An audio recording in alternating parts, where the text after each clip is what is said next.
గంప గోషికి తాకిందన్నట్టు సింగరేణి విచారణ అటు ఇటు తిరిగి సీఎం రేవంత్ రెడ్డికే తాకేటట్టు కొడుతున్నదట.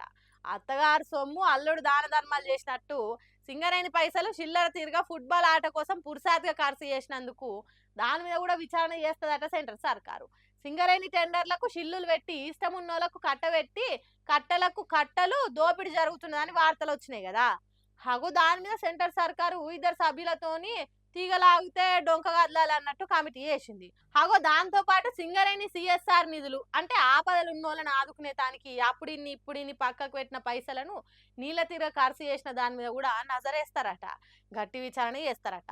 ఆ నడుమ మెస్సీతోని సీఎం రేవంత్ రెడ్డి షెండుందన్న ఆట ఫుట్బాల్ ఆట ఆడిండు కదా, దానికి ఏకంగా సింగరేణి పైసలు 10 కోట్లు పాలారం పంచినట్టు అంచిండ్రు.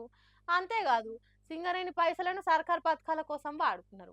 వాటన్నిటిని బయటికి తీయాలి. కార్మికుల కష్టంతో నడుస్తున్న సింగరేణి పైసలను వాళ్ళకు కాకుండా వేరే వాటికి ఎట్లా వాడుకుంటారు?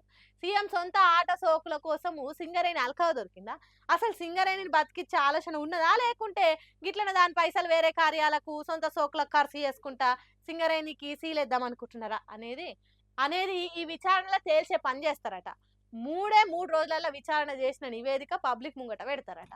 అంటే ఇప్పటి వరకు సింగరేణి పైసలు ఇష్టం వచ్చినట్టు ఖర్చు ఎందుకు చేసిండ్రు, ఏ పద్ధతి ప్రకారం ఖర్చు చేసిండ్రు అనేది కూడా సర్కార్ను ప్రశ్నిస్తారని కూడా అంటుర్రు.